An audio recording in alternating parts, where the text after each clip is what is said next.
बिस्मिल्लाहिर्रहमानिर्रहीम। स्टूडेंट्स, ये हमारे पास कंटूर्स हैं। आगे हम कंटूर्स इंटीग्रेशन की बात करेंगे। ये बहुत ही कम्प्लेक्स वैल्यूड फंक्शंस के लिए ये बहुत ही इंपॉर्टेंट टॉपिक है। Integrals of complex valued functions of A complex variables.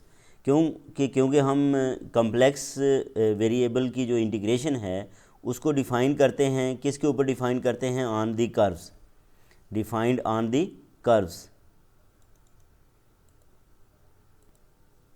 अगर हम रियल एनालिसिस के अंदर बात करें या कैलकुलस के अंदर बात करें तो हमारी जो इंटीग्रेशन है वो किस पे चलती है?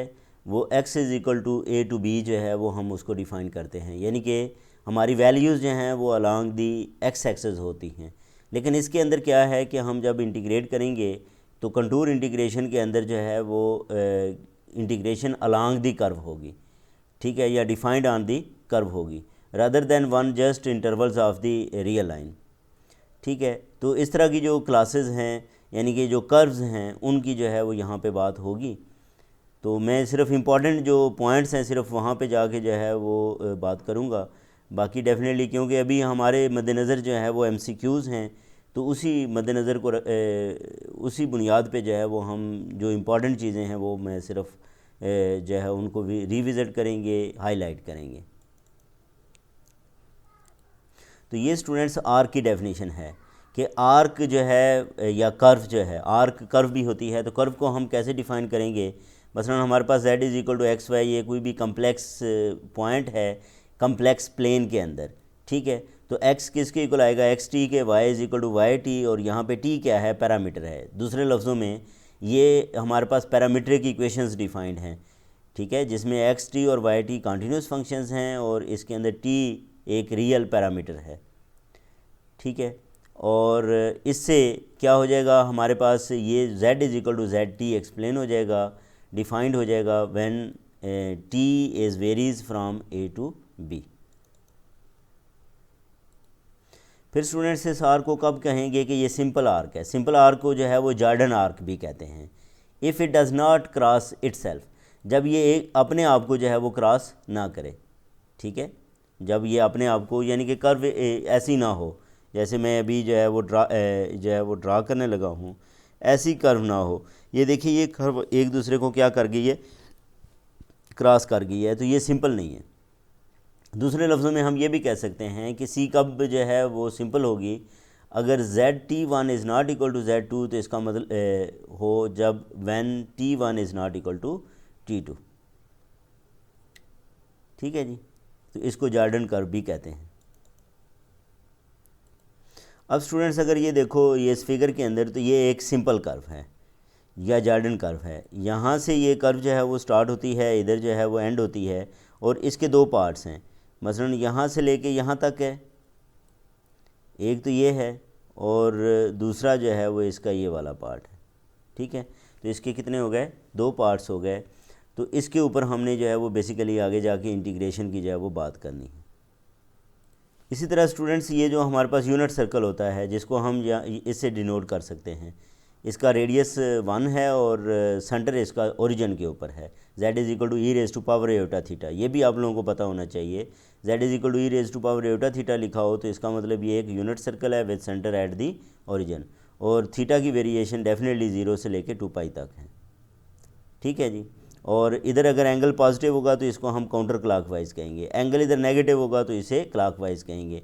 ये भी एक हमारे पास क्या है, इसको भी ये जो यूनिट सर्कल है, वैसे तो अगर हम कहें रियल के अंदर बात करें तो ये फंक्शन नहीं होता, लेकिन कम्प्लेक्स के अंदर जो यूनिट है ये एक सिंपल क्लोज्ड कर्व है। इसको क्या कहेंगे? सिंपल क्लोज्ड कर्व कहेंगे, ओरिएंटेड इन दी काउंटर क्लॉकवाइज डायरेक्शन। किस डायरेक्शन में? काउंटर क्लॉकवाइज डायरेक्शन के अंदर। इस तरह स्टूडेंट्स इसकी बात करें तो z is equal to z naught plus r e raise to power eta theta, ये भी एक सिंपल कर्व है, यानी कि ये भी सर्कल को रिप्रेजेंट करती है। इसका सेंटर ये जेड नॉट के ऊपर है और रेडियस जो है वो इसका क्या है? ये कैपिटल आर है। ये भी हमारे पास एक सिंपल कर्व है, z is equal to e raise to power minus iota theta, जो कि एक सर्कल को रिप्रेजेंट करता है, सिर्फ इसमें जो ओरिएंटेशन है वो क्लॉकवाइज है। अब हम स्टूडेंट्स कंटूर की अगर बात करें तो कंटूर क्या है? कंटूर और पीस वाइज स्मूथ कर्व ठीक है। कंटूर को क्या कहते हैं, पीस वाइज स्मूथ कर्व भी कहते हैं। ये this is an arc consisting of a finite number of smooth curves, यानी कि इसके अंदर क्या होती हैं, finite number of smooth curves होती हैं जो एंड टू एंड जो है वो जॉइन होती हैं, जो क्या होती हैं, एंड टू एंड जॉइन होती हैं, उनको जो है वो क्या कहेंगे, उसको कंटूर कहेंगे। यानी कि बहुत सी जो या दो से ज़्यादा जो है वो स्मूथ कर्व्स जब एंड टू एंड जो है वो कनेक्टेड होती हैं तो इसको क्या कहते हैं, कंटूर कहते हैं या पीस वाइज स्मूथ कर्व कहते हैं। फिर स्टूडेंट्स एक होता है सिंपल क्लोज्ड कंटूर। क्या होता है, simple closed contour. Simple closed contour में क्या होता है कि जो उसकी इनिशियल और फाइनल वैल्यूज़ होती हैं जेड टी की, they are same, initial and final values are same. इसको क्या कहते हैं, सिंपल क्लोज्ड कंटूर कहते हैं। अब नेक्स्ट स्टूडेंट्स हमारे पास है कंटूर इंटीग्रल्स, बहुत ही इंपॉर्टेंट है कंटूर इंटीग्रल्स। ठीक है, तो integrals of the complex valued functions of complex variable Z, इनको जो है वो यहाँ पे हम डिफ़ाइन करेंगे कि इंटीग्रल जो है वो किस तरह कंटूर के ऊपर डिफ़ाइंड होगा। ये फ़र्ज़ करें हमारे पास जो है वो एफ ऑफ जेड है जो इंटीग्रेंड है, और ये किसके ऊपर, कर्व सी के ऊपर जो है वो डिफ़ाइंड है। ठीक है जी, तो such an integral is defined in terms of the value f of z along a given contour c expanding from a point z is equal to z1 to a point z is equal to z2 in the complex plane. It is therefore a line integral. इसको क्या कहते हैं, contour integrals को line integral भी कहते हैं, क्योंकि its values depends in general on the contour C. इसकी वैल्यू किस पे डिपेंड करती है, कर्व पे जो है वो डिपेंड करती है एक, और दूसरी जो फंक्शन है जिसको हम इंटीग्रेट कर रहे हैं उसके ऊपर डिपेंड करती है। ठीक है, इसे हम इस तरह भी लिख सकते हैं, या z1 से लेके z2 f of z d z भी लिखा जा सकता है। ठीक है, the latter notation after being used when the value of the integral is independent of the choice of the contour taken between the two fixed points. ये देखें, अब ये दो यहाँ पे अगर तो वो कंटूर पे डिपेंडेंट है तो हम इस तरह उसको लिखेंगे, लेकिन अगर कर्व के ऊपर डिपेंडेंट नहीं है बल्कि उसके इनिशियल और फाइनल पॉइंट्स के ऊपर डिपेंडेंट है तो हम लिखेंगे z1 से लेके z2 तक। ये दो जो है वो हमारे पास ये रिप्रेजेंटेशन जो है वो चलती हैं।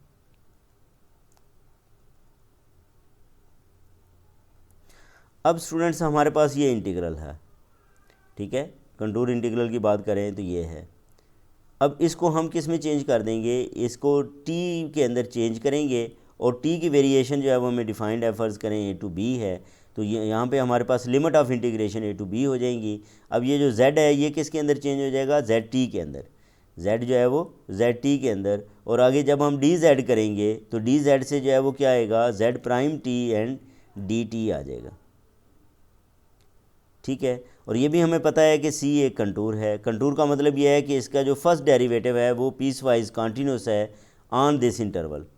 अब पीस वाइज कॉन्टीन्यूस होने की वजह से इसको हम ये कह सकते हैं कि इसका इंटीग्रल जो है वो एग्जिस्ट करता है। इसका इंटीग्रल जो है वो क्या है, एग्जिस्ट करता है। इंटीग्रल किसके एग्जिस्ट करते हैं, पीस वाइज कॉन्टीन्यूस फंक्शन के या कॉन्टीन्यूस फंक्शंस के जो है वो इंटीग्रल्स वो एग्जिस्ट करते हैं। और ये तो स्टूडेंट्स वही प्रॉपर्टीज़ हैं कि अगर कोई कांस्टेंट नंबर जो है वो मल्टीप्लाई हो रहा हो तो उसे हम इंटीग्रल से बाहर लिख सकते हैं। अगर दो हमारे पास फंक्शंस ऐड हो रहे हों तो इंटीग्रल्स को सेपरेटली जो है वो लिखा जा सकता है। अब यहाँ पे स्टूडेंट्स कुछ इंपॉर्टेंट एग्जांपल्स हैं जो कि हमें जो है वो करनी है, लाजमी करनी है। अब ये देखें, ये एक इंटीग्रल दिया गया है, ठीक है, z बार का इंटीग्रल है, और ये c जो कर्व है ये वो नीचे जो है वो डिफ़ाइन कर रहा है, ये कर्व उसने डिफ़ाइन की है। अब इस कर्व में देखें, ये वाली कर्व है, ये c क्या है, राइट हैंड हाफ सर्कल है, यानी कि सेमी सर्कल है। और किस तरह का ये सेमी सर्कल है, जिसका रेडियस 2 है, सेंटर ओरिजिन पे है, और ये जो हमारे पास काउंटर क्लॉकवाइज है, क्योंकि थीटा यहाँ पे पॉजिटिव है इस वजह से ये काउंटर क्लॉकवाइज होगा।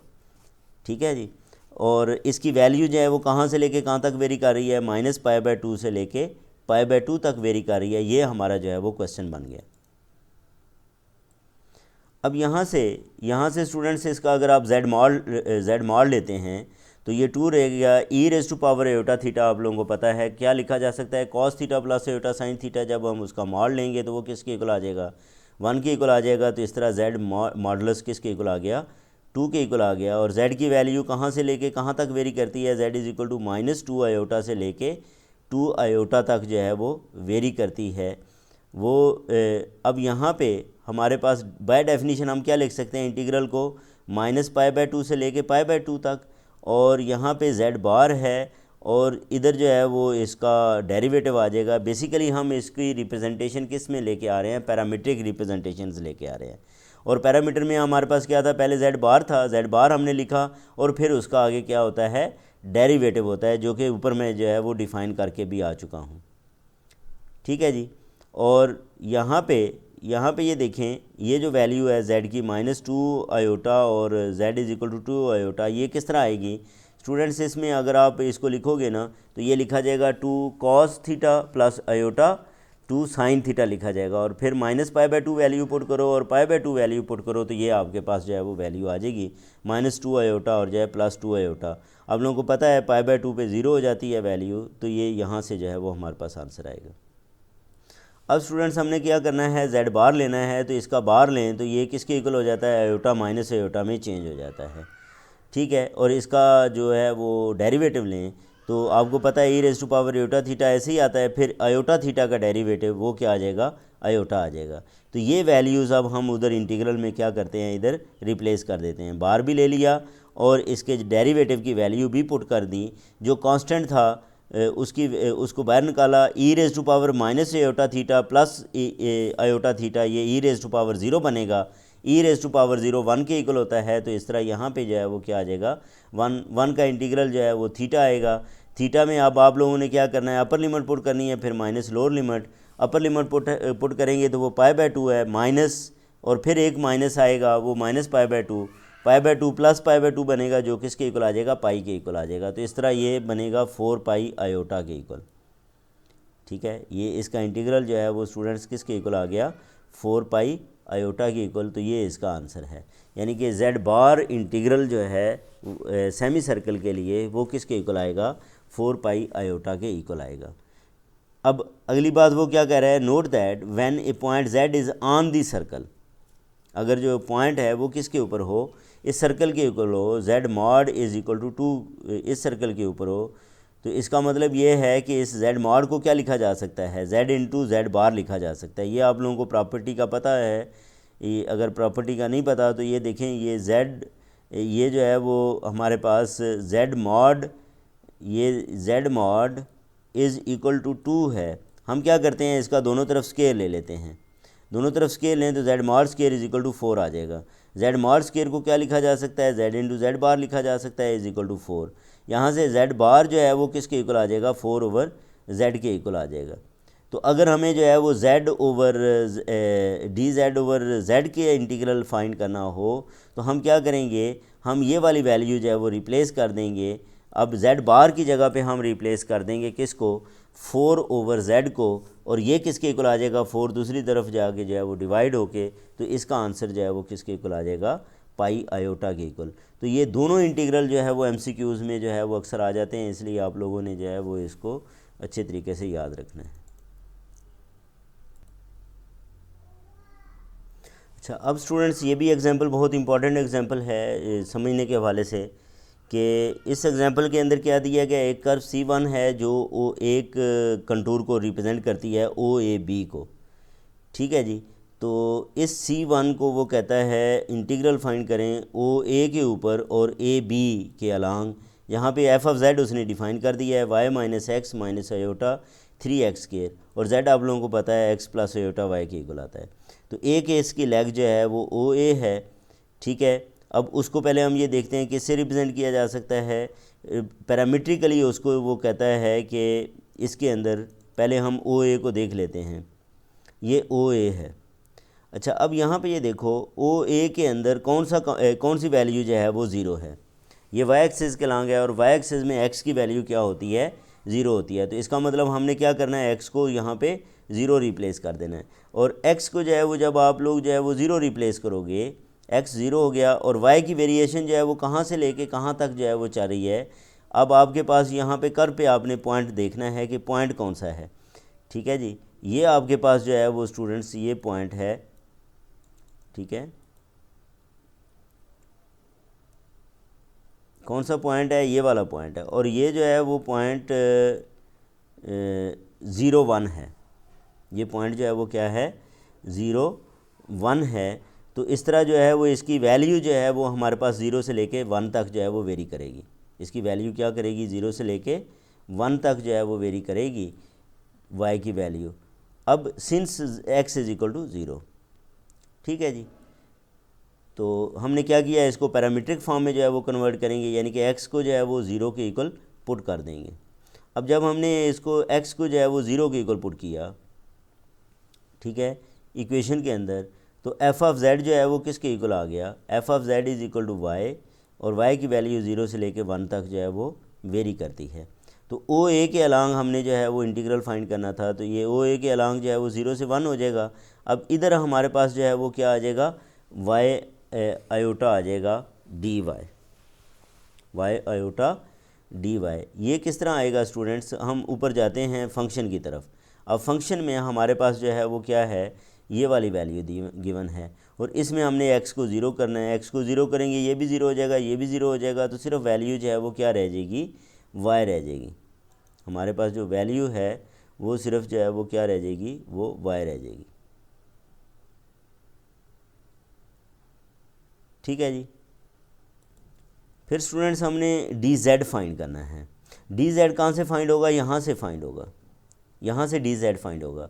जब हम डी जेड करेंगे तो ये आयोटा तो इसी तरह कांस्टेंट ही रहेगा, और वाई का जो है वो डेरिवेटिव ये क्या बन जाएगा, डी वाई बन जाएगा।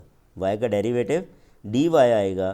तो जब ये डी वाई इसका जो है वो डेरिवेटिव आ जाएगा, तो अब हम यहाँ पे पहुँच गए कि ये वाई तो वहाँ से आ गया इक्वेशन से, और अयोटा डी वाई इसके डेरिवेटिव से आ गया। अयोटा कांस्टेंट है, इसको हम बाहर लिखेंगे।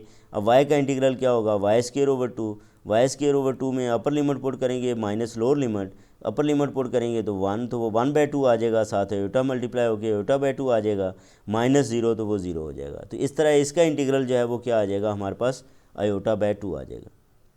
फिर अगली लेग की बात करें, लेग ए बी के अंदर ये देखें तो हमारे पास ये फिगर में चलते हैं, फिगर में ये ए बी है, ये हमारे पास ए बी है। अब यहाँ पे ये देखें x की वैल्यू जो है वो हमारे पास वो कितनी है, और y की वैल्यू जो है वो कितनी है। यहाँ पे आप अगर एक नोट बात करें तो y कांस्टेंट है, और x की वैल्यू जो है वो वेरी हो रही है। y किसके इक्वल है, 1 के, और x की वैल्यू जो है वो वेरी हो रही है 0 से लेके 1, ठीक है। ये देखें x की वैल्यू 0 से लेके 1 तक वेरी हो रही है, और y हमारे पास किसके इक्वल है, 1 के इक्वल है। तो ये जब हमने उधर जो है वो वैल्यू पुट करनी है, ठीक है। फंक्शन के अंदर जो है वो हम क्या करेंगे, फंक्शन के अंदर भी वैल्यू ये पुट करेंगे, ठीक है, और इसके अंदर भी ये वाली वैल्यू पुट कर देंगे z के अंदर। z से हमारे पास क्या आना है, dz। जब हम dz फाइंड करेंगे तो ये आ जाएगा dx, और आयोटा जो है वो क्या हो जाएगा, ये 0 आ जाएगा। तो इस तरह ये हमारे पास जो है वो 1 × dx ही आ गया। और इधर हमने क्या किया है, y की जगह पे 1 पुट कर दिया है, x को उसी तरह ही रहने दिया है। अब हम इसको अलग-अलग जो है वो इंटीग्रेट करेंगे, क्योंकि हमने ये कहा था कि हर टर्म के साथ अलग इंटीग्रल लिखा जा सकता है। जब हम इसको इंटीग्रेट करेंगे, 1 का इंटीग्रल x का x²/2, और अपर लिमिट फिर माइनस लोअर लिमिट, इसी तरह x² है, x² का इंटीग्रल x³/3, अपर लिमिट फिर लोअर लिमिट, और इसको सिंप्लीफाई करेंगे तो 1/2 माइनस आयोटा आ गया, ठीक है। हमने इंटीग्रल क्या करना था, हमने इंटीग्रल फाइंड करना था पूरी कर्व के ऊपर जो हमारे पास है। अब ये स्टूडेंट्स के हमने इस लेग के ऊपर भी जो है वो इंटीग्रल फाइंड कर लिया, ओ ए के ऊपर भी, और ए बी लेग जो है उसके ऊपर भी जो है वो इंटीग्रल फाइंड किया। अब हम दोनों इंटीग्रल्स को, ये अयोटा/2 और 1/2 माइनस अयोटा को हम ऐड करें तो ये C1 कर्व के ऊपर जो है वो हमारे पास इंटीग्रल आ जाएगा।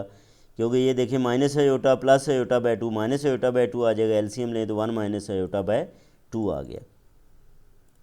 तो ये स्टूडेंट्स हमने C1 जो है वो कर्व कंसिडर की थी। यहाँ से लेके ये पहले हमने जो है वो इस लेग के ऊपर बात की, फिर हमने जो है वो इस लेग के ऊपर बात की, तो इसको हमने C1 कर्व कहा था टोटल।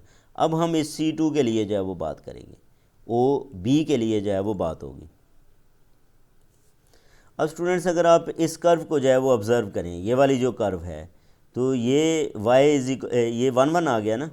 ये देखें इधर 0 0 है पॉइंट, यहाँ पे 0 0 पॉइंट है और इधर जो है वो 1 1 पॉइंट है। तो इसका मतलब y is equal to x, इस लाइन की इक्वेशन क्या है, y is equal to x. तो हम y जहाँ पे है वहाँ पे क्या पुट कर लेंगे, x, और x की वेरिएशन जो है वो दे देंगे, और इस कर्व पे भी हम इंटीग्रल फाइंड कर लेंगे। तो वो हम इंटीग्रल जो है वो फाइंड करते हैं। अब ये देखें, ये हमारे पास जो है if C2 denotes the segment OB, जो अभी मैं फिगर के अंदर जो है वो मेंशन कर रहा था, तो इसकी जो पैरामीट्रिक इक्वेशन बनेगी z is equal to x plus iota x आएगा। और x की वैल्यू कहाँ से कहाँ तक वेरी कर रही है, 0 से लेके 1 तक। तो अब C2 कर्व के ऊपर अगर हमने इंटीग्रल फाइंड करना है तो हम क्या करेंगे, वो जो f ऑफ z गिवन था पहले उसके अंदर जो है वो वैल्यूज़ को पुट कर लेंगे, और फिर जो है वो dz जो है उसको भी हम जो है वो लिखेंगे। तो वो किसके को लिखा जाएगा, वो 1 प्लस आयोटा। ये देखें इसके अंदर से अगर आप देखो तो x कॉमन है, x कॉमन ले लें तो 1 प्लस आयोटा रह जाएगा, और 1 प्लस आयोटा और x का जो है डिफरेंशियल वो क्या आ जाएगा, dx आ जाएगा। जो कांस्टेंट टर्म्स हैं उसको इंटीग्रल से बाहर लिखते हैं। एक्स स्क्वायर का इंटीग्रल जो है वो x³/3 है। अपर लिमिट पुट करेंगे, फिर माइनस लोअर लिमिट पुट करेंगे, सिंप्लीफाई करें तो हमारे पास क्या आ जाएगा, 1 माइनस आयोटा आ जाएगा। और ये जो वैल्यू आई है ये उससे जो है वो डिफरेंट आई है। इसका मतलब ये है कि इंटीग्रल जो हैं वो पाथ के ऊपर क्या कर रहे हैं, डिपेंड कर रहे हैं। इस केस के अंदर इंटीग्रल्स किस पे डिपेंड करते हैं, पाथ के ऊपर जो है वो डिपेंड कर रहे हैं। अब हम स्टूडेंट्स कुछ एक्सरसाइजेस के जो है वो क्वेश्चंस लेते हैं। इसमें वो ये कहता है कि for the function f and the contour c through 1 to 6, यानी कि 1 से लेके 6 तक जो क्वेश्चंस हैं उनमें फंक्शन f और कंटूर जो है वो c use parametric representations for c। हमें क्या करना है, पैरामीट्रिक रिप्रेजेंटेशंस को यूज़ करना है, और legs of c to evaluate this. इस इंटीग्रल को जो है वो हमने एवेल्यूएट करना है, यानी कि हमें फंक्शन भी दिया गया है और कर्व भी दिया गया है, हमने इनकी जो है वो वैल्यूज़ फाइंड करनी है। जिसमें ये देखें स्टूडेंट्स, जो पहला क्वेश्चन है, सबसे पहले हम पहला क्वेश्चन जो है वो सॉल्व करेंगे, जिसमें f of z is equal to z+2/z है और c डिफाइंड है। c जो है वो मुख्तलिफ पार्ट्स के लिए मुख्तलिफ डिफाइंड है। पहले में सेमी सर्कल और वेरिएशन फ्राम 0 to पाई है, फिर सेमी सर्कल है, वेरिएशन फ्राम पाई टू 2 पाई है, और ये सर्कल है और वेरिएशन फ्राम 0 to 2 पाई है। तो इन तीनों को जो है वो हमने सॉल्व करना है। इस फंक्शन के लिए जो है वो सॉल्व करना है। आंसर्स गिवन है, लेकिन सबसे पहले हम इनको जो है सॉल्व करते हैं, फिर हम इनके आंसर को देखेंगे।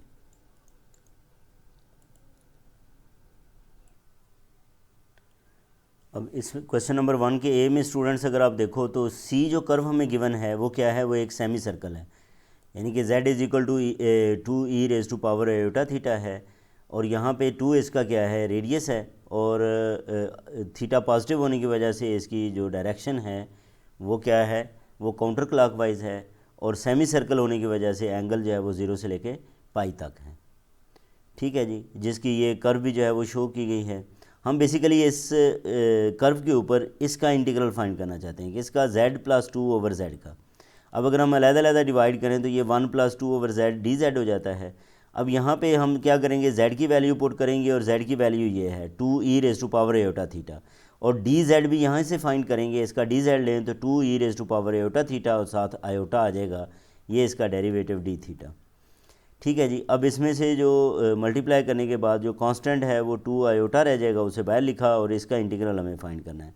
e⁻⁴ का इंटीग्रल e⁻⁴ आएगा, क्योंकि आयोटा थीटा का डेरिवेटिव आयोटा बनता है, और वो हम क्या करेंगे, उसके ऊपर जो है ना वो इसका आगे डेरिवेटिव बनाने के लिए हम आयोटा से डिवाइड भी कर देते हैं और मल्टीप्लाई भी कर देंगे। तो जब ये डिवाइड और मल्टीप्लाई करेंगे तो हमारे पास लास्ट में यही आंसर आ जाएगा e⁻⁴ और 1 का इंटीग्रल क्या होता है स्टूडेंट्स, थीटा होता है। लिमिट्स क्या हैं, 0 से लेके पाए हैं। पहले अपर लिमिट पुट करेंगे, फिर माइनस लोअर लिमिट पुट करेंगे, सिंप्लीफाई करेंगे तो ये हमारे पास इसका आंसर आ जाएगा। इसमें स्टूडेंट्स क्वेश्चन वही है, यानी कि बी पार्ट के अंदर सिर्फ ये है कि उसने ये एंगल जो है ना वो अब चेंज कर दिया है। पहले 0 से लेके पाई था, अब जो है वो क्या है, पाई से लेके 2 पाई तक है। तो सिर्फ इसके एंगल के अंदर चेंज है, बाकी z is equal to 2e⁻⁴ theta. उसी तरह यहाँ से dz फाइंड करेंगे, इसके अंदर हम वैल्यूज़ पुट करेंगे, सिर्फ लिमिट ऑफ इंटीग्रेशन चेंज है पाई से लेके 2 पाई। तो पहले हम जो है वो अपर लिमिट फिर माइनस लोअर लिमिट, तो ये 4 प्लस 2 पाई आयोटा आ जाएगा। तो ये इसका आंसर आ जाएगा। फिर स्टूडेंट्स सी पार्ट के अंदर वो क्या कहता है कि सी डिनोट्स द इंटायर सर्कल, यानी कि आप पूरे सर्कल को डिनोट कर रहा है। वो पूरा सर्कल 0 से लेकर 2 पाई होता है। तो इसके अंदर जो हमारे पास इसका आंसर आ जाएगा वो क्या आ जाएगा, 4 पाई आयोटा आ जाएगा। ठीक है जी। अगर आप उसी तरह इसको जो है वो सिंप्लीफाई करो और कैलकुलेट करोगे तो ये किसके इक्वल आ जाएगा, 4 पाई आयोटा के इक्वल आ जाएगा। ठीक है जी। तो ये इसका जो है वो स्टूडेंट्स आंसर है। और ये आंसर बेसिकली क्या है, जो ऊपर हमने 0 से लेके पाई और पाई से 2 पाई तक वैल्यूज़ फाइंड की हैं, उनको जस्ट ऐड कर देंगे। तो एक में -4 था, दूसरे में +4 था, वो आपस में कैंसिल हो गए। बाकी 2 पाई आयोटा प्लस 2 पाई आयोटा वो किसके इक्वल हो जाएगा, 4 पाई आयोटा हो जाएगा। और दूसरा ये है कि आप इस पे उसी मेथड से इसको सिंप्लीफाई भी करें, सॉल्व भी करें, तो 4 पाई आयोटा ही आएगा। फिर स्टूडेंट्स हमारे पास ये क्वेश्चन नंबर 2 है। क्वेश्चन नंबर 2 में वो कहता है F of Z is equal to this, और सी क्या है, सी एक आर्क है जो Z is equal to 0 to Z is equal to 2 है। और हमारे पास ये आर्क किस पे कंसिस्ट करती है, एक सेमी सर्कल है, z is equal to 1 plus e raise to power eta theta, यानी कि इसका जो सेंटर है वो 1 के ऊपर है, और इसकी जो थीटा वेरी कर रहा है वो पाई से लेके 2 पाई तक वेरी कर रहा है। इस तरह फिर बी में हम करेंगे, ये एक सेगमेंट है ऑफ रियल एक्सिस, इसके ऊपर जो है वो हम क्या करना चाह रहे हैं, उस इंटीग्रल की वैल्यूज़ फाइंड करेंगे। आंसर दोनों के 0 0 आएंगे। कैसे आएंगे इसको हम चेक कर लेते हैं।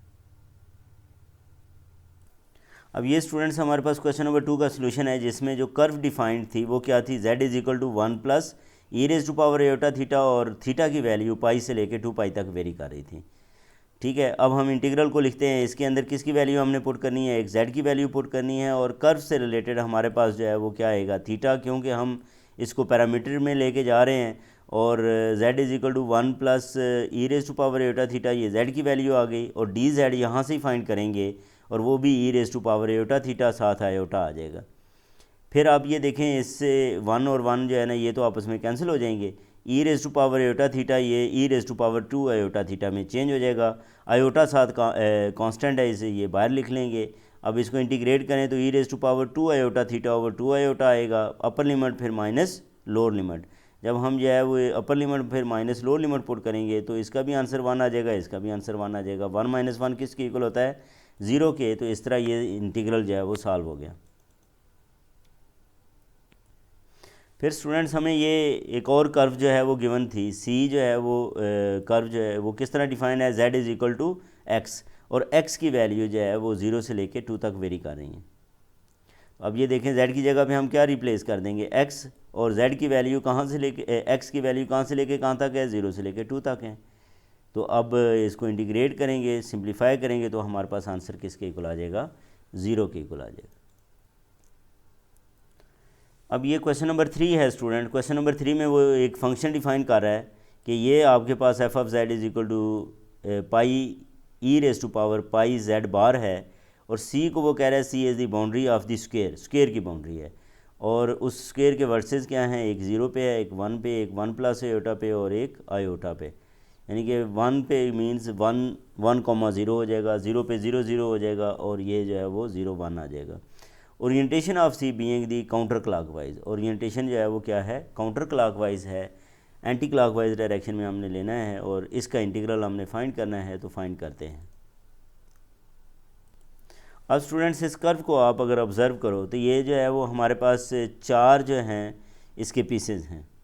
कितने पीसेज हैं, 4 पीसेज हैं। ये 1, ये 2, और इसके बाद ये 3, और ये क्या आ जाएगा, ये 4। तो 4 पीसेज, 4 कर्व्स जो हैं वो बन गई। हम इस सी कर्व को जो है वो किस में लिख लेते हैं, इन 4 कर्व्स के सामने C1 plus C2 plus C3 plus C4 लिख लेते हैं। इसका मतलब इन तमाम के ऊपर हम जो है वो क्या करेंगे, इसके इंटीग्रल फाइंड करके सबको ऐड कर लेंगे, तो हमारे पास आंसर आ जाएगा C1 plus C2 plus C3 plus C4। F of Z हमें किसके इक्वल गिवन है, pi E raise to power pi Z bar के इक्वल जो है वो गिवन है। तो सबसे पहले हम जो है वो C1 कर्व की बात कर लेते हैं। अब C1 कर्व के लिए स्टूडेंट्स हमारे पास जो है वो क्या था, ये वाली मैं जो है ना वो दोबारा इसको एक्सप्लेन कर देता हूँ।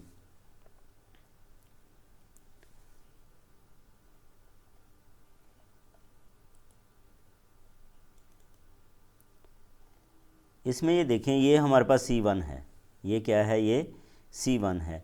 तो इसमें x वेरी हो रहा है 0 से लेके 1 तक, और y की वैल्यू किसके इक्वल है, 0 के इक्वल है, y की वैल्यू 0 है। तो अब हमने क्या करना है, इसमें ये देखें y को 0 पुट कर देंगे, z फिर किसके इक्वल आ जाएगा, x के इक्वल आ जाएगा, और x की वैल्यू 0 से लेके 1 तक वेरी करेगी। अब हमने करना क्या है, इसमें